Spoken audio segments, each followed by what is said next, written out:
الحمد لله نحمده ونستعينه ونستغفره ونؤمن به ونتوكل عليه ونعوذ بالله من شرور أنفسنا ومن سيئات أعمالنا من يهده الله فلا مضل له ومن يضلله فلا هادي له وأشهد أن لا إله إلا الله وحده لا شريك له وأشهد أن محمدا عبده ورسوله صلى الله عليه وآله وسلم. أعوذ بالله من الشيطان الرجيم. بسم الله الرحمن الرحيم. يا أيها الذين آمنوا ادخلوا في السلم كافة أما بعد فإن خير الحديث كتاب الله وخير الهدي هدي محمد صلى الله عليه وآله وسلم وشر الأمور محدثاتها وكل محدثة بدعة وكل بدعة ضلالة وكل ضلالة في النار. سورہ بقرہ آیت نمبر 208 اس کا ایک حصہ میں نے پڑھا. اللہ پاک نے فرمایا اے ایمان والو اسلام میں پورے پورے داخل ہو جاؤ. دین اسلام سیدنا آدم علیہ السلام سے لے کر رسول کریم علیہ السلام تک تمام انبیاء کا دین ایک ہی رہا ہے اور وہ دین اسلام. سورہ آل عمران تیسری سورت 19 نمبر آیت اس میں اللہ پاک نے فرمایا ان الدین عند اللہ الاسلام، بے شک اللہ کے نزدیک دین صرف اسلام. یعنی شروع دن سے دین اسلام ہی دین رہا ہے.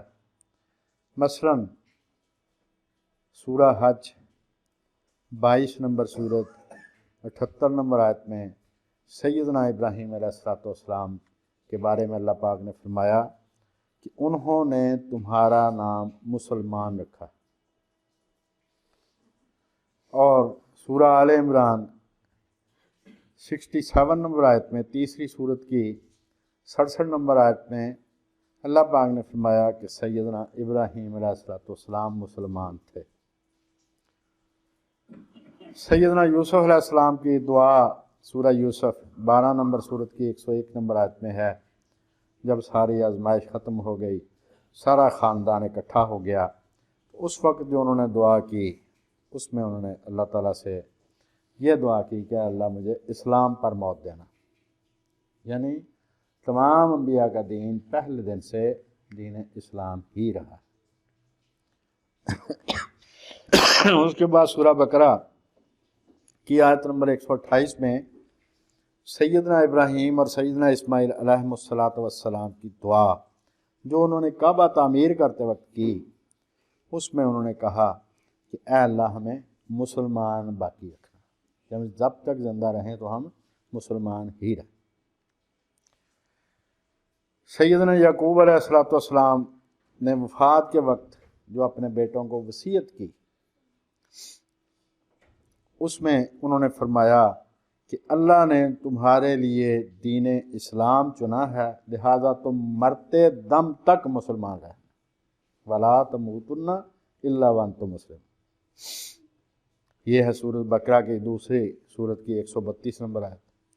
اور 133 نمبر آیت میں تمام بیٹوں نے ان سے وعدہ کیا کہ ہم اس دین پر رہیں گے جو ہمارے آباء و اجداد سیدنا ابراہیم، سیدنا اسحاق، سیدنا یعقوب کا دین ہے، اور ہم مسلمان رہیں گے.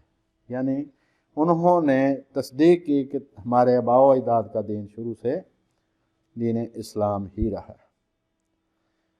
سیدنا عیسیٰ علیہ السلام ان کے حواریوں کا ذکر کرتے ہوئے سورہ مائدہ 5ویں سورت 111 نمبر آیت میں اللہ پاک نے فرمایا کہ ہم نے حواریوں کو حکم دیا کہ وہ ایمان لائیں حضرت عیسیٰ علیہ السلام پر، تو حواریوں نے کہا کہ ہم مسلمان ہو گئے.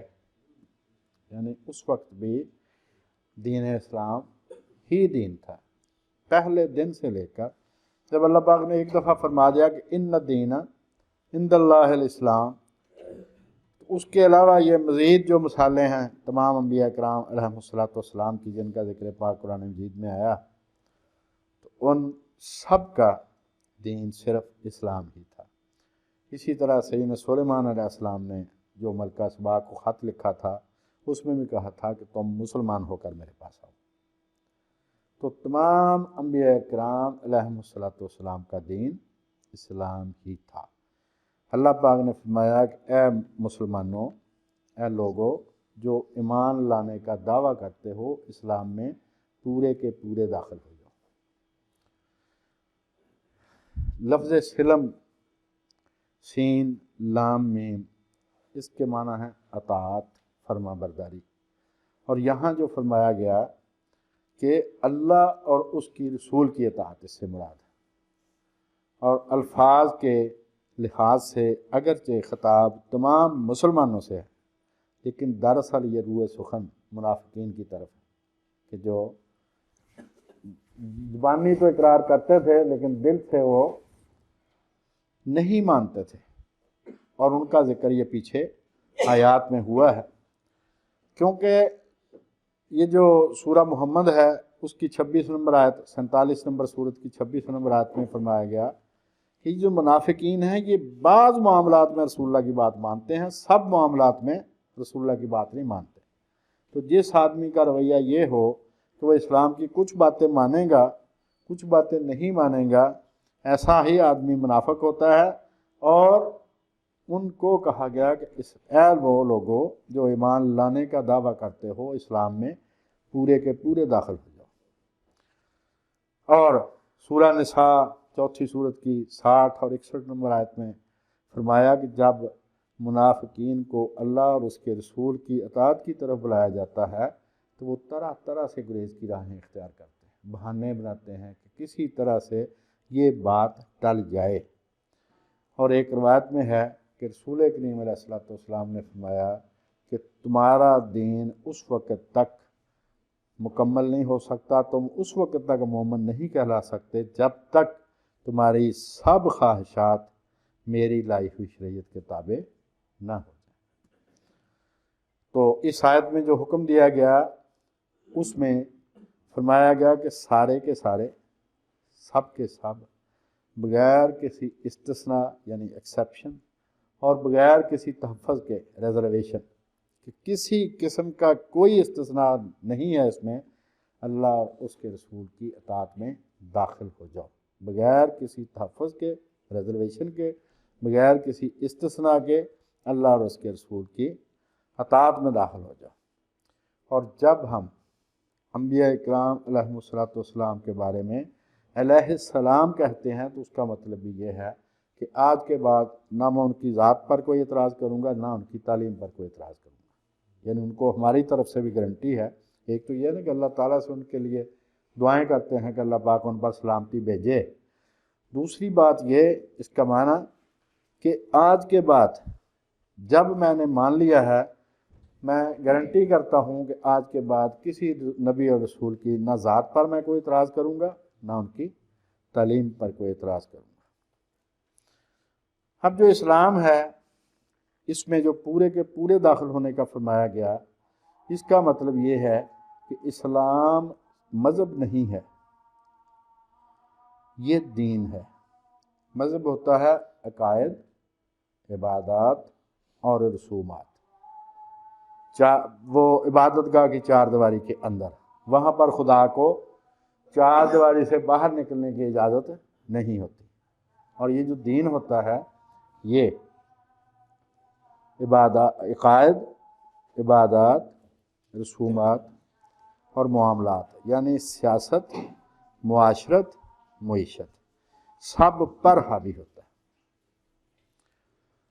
हर जो ज़िंदगी का जुज़ है उसमें दखल देता है, उसके बारे में हिदायत देता है। ये एक जामे और माने निज़ाम हयात है। जामे ज़िंदगी की तमाम ज़रूरियात के बारे में इसमें हिदायत है, और माने कि कुफर वाली कोई बात अंदर नहीं आने देनी। यानी ये एक कंप्लीट वे ऑफ लाइफ और सिस्टम ऑफ लाइफ है। तो इंसान के हर इनफरादी और इज्तिमाई मामलात के बारे में हदायत देता है, और इसका हर जुज़ इसके कुल से जुड़ा हुआ।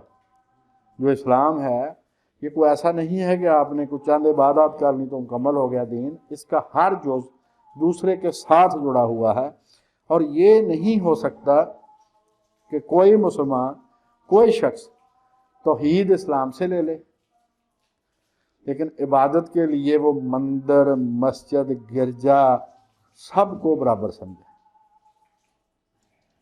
यानी ये नहीं हो सकता कि कोई आदमी कहे कि एक एक जो जैसे सुलह कुल वाले कहते हैं कि तमाम मज़ाहब की अच्छी अच्छी बातें जमा करके एक नया मज़हब तैयार कर लिया जाए, तो ऐसा नहीं हो सकता कि तौहीद इस्लाम से ले ले, इबादत के लिए सारी जगहों को बराबर समझे, ईमान और रसालत पर रखे, और मुआशी निज़ाम वो कार्ल मार्क्स से ले ले।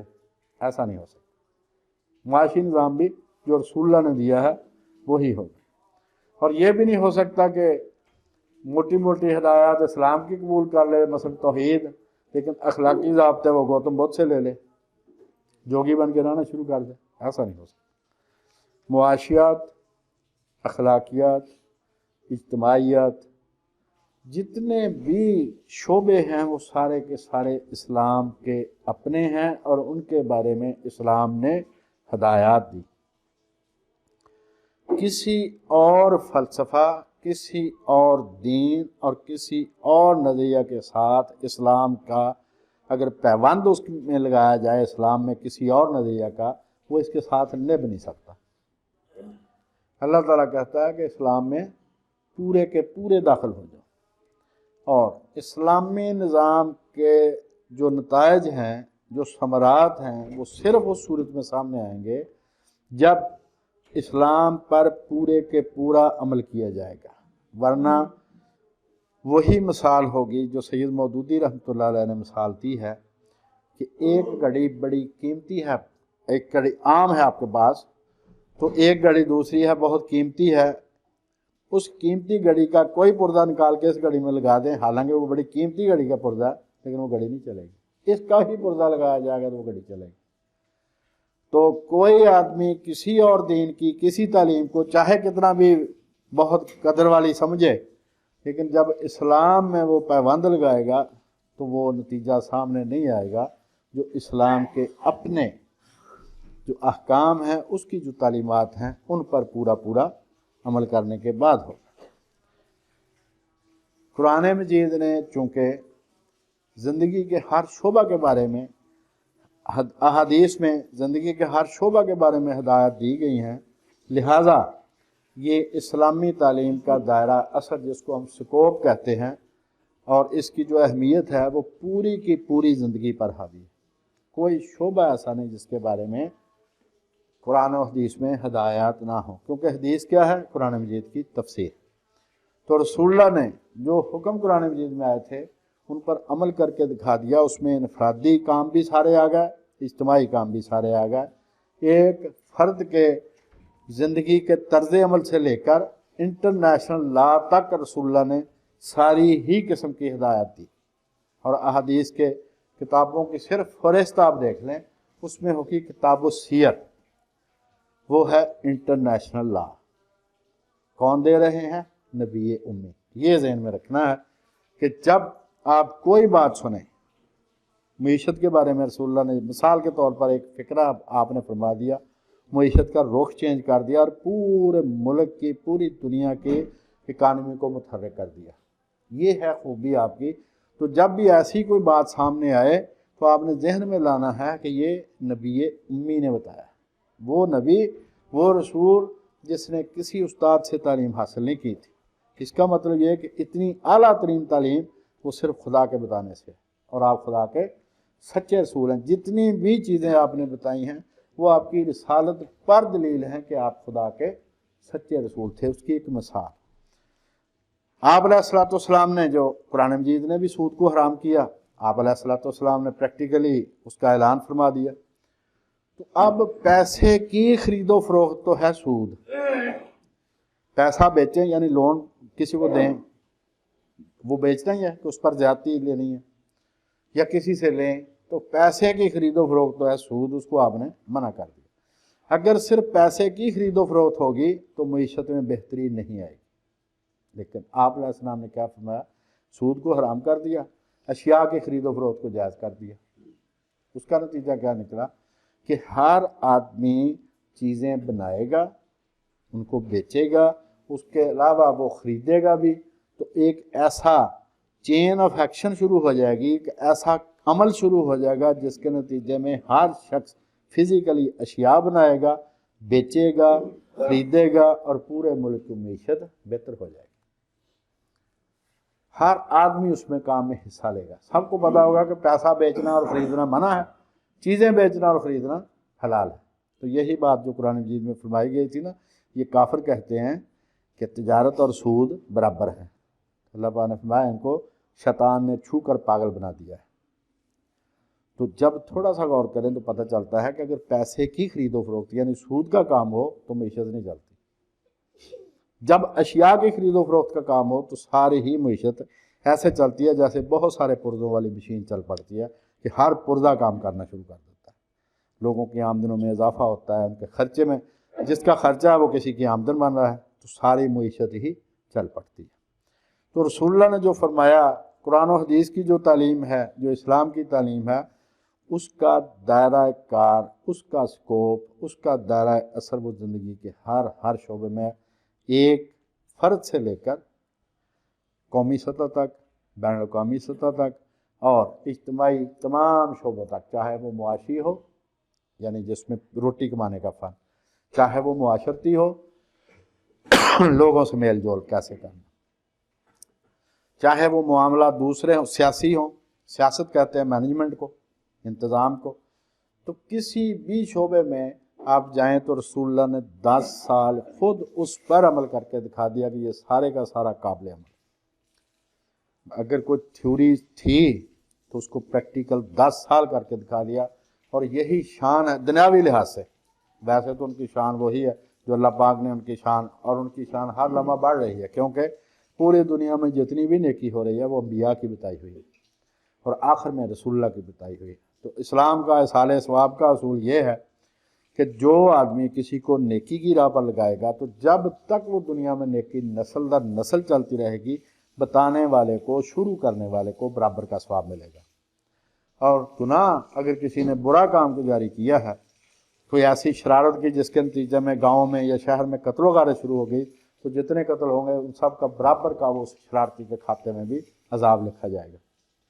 ये है इस्लाम का इसाले सवाब का कानून कि जो जिस काम का जिम्मेदार है, जब तक वो दुनिया में काम होता रहेगा उसको बराबर का हिस्सा मिलेगा। तो ये जितनी नेकी है ये सारी अंबिया इकराम अलैहिस्सलाम ने बताई है। तो जितने भी काफिर नेकी करें या मोमिन नेकी करें, किसी किस्म की कोई नेकी है, उस करने वाले को सवाब हो या ना हो, अंबिया इकराम के खाते में और रसूलुल्लाह के खाते में लगातार लिखी जा रही है और उनके मर्तबे हर लम्हा बढ़ रहे हैं। लिहाजा रसूल करीम अलैहिस्सलाम की शान जो है उसका कोई आदमी अंदाज़ा लगा नहीं सकता। हर लम्हा आपकी शान बढ़ रही है, क्योंकि पूरी दुनिया की नेकियों का खाता आपके खाते में जमा हो रहा है। ये तो है दीनी लिहाज से। दुनियावी लिहाज से क्या है, वाहिद शख्सियत है रसूल करीम अलैहिस्सलाम जिन्होंने 3 काम किए। 3 काम तारीख़ इंसानी में किसी शख्स ने नहीं किए। एक, नज़रिया दिया। काफिर तो कहते हैं ना कि खुद साख्ता थे सारा कुछ, ये चले ऐसे मान लो, नाउज़ बिल्लाह। एक नज़रिया दिया यानी कुरान और हदीस। फिर ये काम कुछ लोगों ने किया है इंसानियत में, लेकिन उससे अगला काम कि उस नज़रिए के मुताबिक एक जमात तैयार की, सहाबा किराम रिज़वानुल्लाह अलैहिम। ये 2 काम कोई होगा जिसने इंसानियत में तैयार किया, ये काम किए। और तीसरा काम जिसके मिलने से आप लासानी हो गए, और माइकल हार्ट ने लिखा कि आप सबसे पहले नंबर आए इंसानियत पर असर अंदाज होने में, वो क्या, एक नया नज़रिया दिया, उसके मुताबिक जमात तैयार की اور اس کے مطابق حکومت قائم کر کے 10 سال چلا کے دکھا دی. یہ کام کسی نے نہیں کیا. پہلی بات تو یہ کہ انبیاء کرام کو حکومت ملی نہیں، اگر کسی کو ملی ہے تو بہت تھوڑا سا، لیکن یہ جو ہے وہ بعد میں بدل گئی.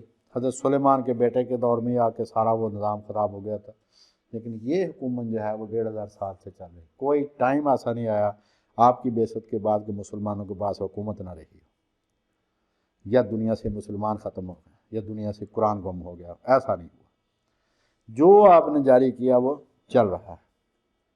اور حضور علیہ الصلوۃ والسلام نے 10 سال انفرادی اور اجتماعی اور سیاسی اور ملکی ہر لیول پر اور بین الاقوامی لیول پر آپ نے اپنا اسوہ حسنہ کر کے دکھا دیا کہ میرا یہ طریقہ ہے، تم نے بھی اسی طریقے کے مطابق عمل کرنا ہے. جب قرآن و حدیث کی یہ اہمیت ہے اور یہ سکوپ ہے کہ پوری زندگی پر حاوی ہے اور ہر جز ہر شعبے پر اس کے احکامات لاگو اور ان کے بارے میں ہدایت موجود ہے، تو پھر قرآن و حدیث کا سیکھنا بھی لازم ہے، تاکہ پتہ ہوگا تو ہم اس کے مطابق عمل کریں گے نا. جب اس کے مطابق عمل کریں گے تب ہی کامیاب ہوگے. لہٰذا صرف ایک آیت سے یا ایھا الذین آمنوا ادخلوا فی السلم کافہ، جو سورۃ بقرہ کی 208 نمبر آیت میں نے شروع میں پڑھی ہے کہ اے ایمان والو، اے لوگو جو ایمان کا دعویٰ کرتے ہو اسلام میں پورے کے پورے داخل ہو جاؤ. اس ایک آیت سے منکرین حدیث کی جڑ کٹ جاتی ہے. کیوں؟ جب پورے کے پورے اسلام میں داخل ہونا تو قرآن مجید میں تو صرف ہدایات ہیں اصولی. قرآن مجید نے فرما دیا کہ نماز پڑھو. اب وہ کیسے پڑھنی ہے، کتنی نمازیں، کتنی رکھتے ہیں، کن میں اونچی آواز سے قرات ہے، کن میں آہستہ آواز سے قرات ہے، یہ کون بتائیں گے؟ رسول کریم بتائیں گے. کیسے؟ اور محفوظ کیسے ہوگا؟ حدیث میں. تو یہ جو منکرین حدیث، یہ پرویزی کمپنی جو ہے، ان کے ساتھ مناظرہ ہوا مولانا منظور مینگل کا. وہ کہتے ہیں کہ میرے پاس وہ خواتین تھی، پروفیسر تھی کہیں، تو وہ آ گئیں جی کہ قرآن مکمل ہے جی، قرآن میں کوئی کمی نہیں ہے، ہمیں حدیث کی ضرورت نہیں. انہوں نے کہا جی بالکل ٹھیک آپ کہتے ہیں، میں ہوں اندھا. انہوں نے کہا جی قرآن کا عمل ہے، میں اندھا ہوں، اب مجھے نماز کا طریقہ بتا دیں قرآن مجید میں سے. وہ ادھر یہ شیخ محمد کی پیروکار تھی وہ. اب وہ ادھر کبھی جائے ادھر، کہ نہیں میں بالکل اندھا ہوں، مجھے پتہ ہی کسی بات کا نہیں. یہ قرآن مجید میں ہے نماز کا حکم، آپ مجھے نماز بتا دیں بس. ہم شیخ صاحب سے پوچھ کے بتائیں گے. ان کا پھر جتنا پوچھ کے بتاؤ گے وہ تو ٹھیک ہے، اب ذرا لکھ کے دے دو گے تمہیں سوال کا جواب نہیں آیا. مطلب یہ ہے کہ اس ایک آیت نے منکرین حدیث کی جڑ کاٹ دی ہے کہ بھائی جب پورے کے پورے داخل ہونا ہے، زندگی کے ہر جز میں اس پر عمل کرنا ہے، تو کیسے کرنا ہے؟ وہ رسول ہی بتائیں گے علیہ الصلوۃ والسلام، بتائیں گے کیسے؟ حدیث میں. لہذا اگر حدیث نہ ہو، قرآن مجید کی تفسیر ہر آدمی اپنی کرے تو ایک انتشار پھیل جائے گا، ہر آدمی مجتہد بن جائے گا. یہ جو امت متحد ہے، زیادہ تر باتوں میں امت متحد ہے، اس کا یہ برکت ہے حدیث کی کہ سب مانتے ہیں ابھی نمازیں 5 ہیں، اس ٹائم پر ہیں، اذان اس طرح پڑھنی ہے، نماز اس طرح پڑھنی ہے. اتفاقی باتیں زیادہ ہیں، اختلافی باتیں کم ہیں، لیکن اتفاقی باتیں اگر بیان کریں جیسے کہ اس مسجد میں بیان کی جاتی ہیں تو اس سے مال پانی نہیں ملتا. جب آگ لگانے والی بات کریں، اختلافی بات کریں گے تو پھر لوگ آپ کو بلائیں گے، جگہ جگہ جلسے ہوں گے اور پھر آپ کی وہ چاندی ہو جائے گی. اتفاقی باتیں زیادہ ان کا بیان نہیں کرتے، اس لیے کہ اس میں پیسے نہیں ملتے. وہ تو کہتے ٹھیک ہے یار اچھی بات ہے، 5 نمازیں ٹھیک ہے، سب ہمیں بھی پتہ ہی. لیکن جب آگ لگانے والی بات کریں گے، اختلاف کی بات کریں، پھر وہ پیسے بھی دیتے. تو بھائی جب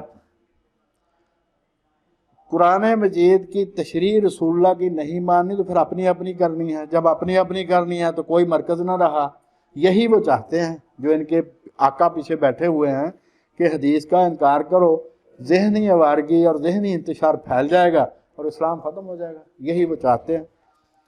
تو اسلام کا جو خلاصہ ہے وہ یہ ہے، عبادت کو پاک کرنا، جو ملاوٹیں اس میں ہو گئی تھی رسول اللہ نے اس میں تطہیر کی، جسم کو پاک رکھنا، اپنے اخلاق کو پاک کرنا، خوراک کو پاک کرنا، ساری خبیث چیزیں حضور نے منع کر دیں. اور یہ جو اخلاق کی پاکیزگی ہے اس کے لیے 3 قسم کی برائیاں جن کو دور کرنے کے لیے رسول اللہ نے ہدایات دی ہیں۔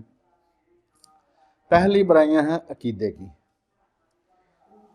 یہی وہ برائیاں جن کو 3 دن کینکریاں بھی ماری جاتی ہیں حج میں۔ پہلی ہے غفلت، کہ آدمی لفٹ ہی نہ کرائے دین کو، فکر ہی کوئی نہیں، خیر آ جگ مٹھا دا اگلا کہنے ڈٹھا۔ پہلی ہے غفلت۔ دوسری ہے شک، کہ آدمی کو اللہ اور اس کے رسول کے حکم میں شک ہو جائے۔ پھر تیسری ہے انکار خدا، پھر ہے شرک، پھر یہ ہے تجسیم، کہ اللہ جو تھا نعوذ باللہ انسان کی شکل میں زمین پر آیا، کوئی ایسی ذہن میں خیالات پیدا ہوئی۔ انکار نبوت، انکار آخرت، توحید رسالت و آخرت، یہ 3 عقیدے آپس میں اس طرح جڑے ہوئے ہیں، ان میں سے ایک کا انکار کر دو تو باقی 2 کو ماننا بیکار ہے۔ تو یہ عقیدہ کی برائیاں ہیں 7: غفلت، شک، انکار خدا، انکار نبوت، انکار آخرت، شرک اور تجسیم۔ اب کچھ برائیاں ایسی ہیں اخلاق کی جن کا تعلق دماغ کے ساتھ ہے۔ لالچ، کنجوسی، کینہ یعنی کسی کے خلاف بغض رکھنا، غصہ، شہوت، حسد اور تکبر۔ تیسری قسم ہے برائیوں کی جن کا تعلق اعمال کے ساتھ ہے، جو پریکٹیکلی آدمی کرتا ہے۔ وہ کیا ہے؟ کان، آنکھ، زبان، پاؤں، ہاتھ، شرمگاہ اور پیٹ کے ذریعے برائیاں، یعنی پیٹ کے ذریعے حرام کھانا۔ تو یہ 3 قسم کے برائیاں ہیں اخلاق کی، ساتھ ہیں یہ، انہی تینوں کو کینکریاں ماری جاتی ہیں وہاں پر کہ میں یہ چھوڑ دوں گا۔ تو رسول کریم علیہ السلام نے جو قرآن مجید کی تشریح پیش کی ہے وہ حدیث، لہذا قرآن اور حدیث کو پورا مانیں گے تو اس آیت پر عمل ہوگا کہ یا ایھا الذین آمنوا ادخلوا فی السلم کافہ، اے لوگو جو ایمان لانے کا دعویٰ کرتے ہو وہ اسلام میں پورے کے پورے داخل ہو جاؤ۔ اللہ تعالیٰ سے دعا ہے کہ اللہ تعالیٰ ہمیں اسلام میں پورے کے پورے داخل ہونے کی توفیق عطا فرمائے، قبول عطا فرمائے، اسی اسلام پر ہی زندہ رکھے۔ اور جیسے یہ سارے انبیاء کرام کا میں نے پڑھا ہے پہلے کہ مرتے دم تک مسلمان ہی رہیں۔ اور سیدنا یوسف کی دعا اللہ پاک ہمارے حق میں بھی قبول فرمائے کہ یا اللہ پاک جب میں مروں تو میں مسلمان ہوں۔ وما علینا الا البلاغ۔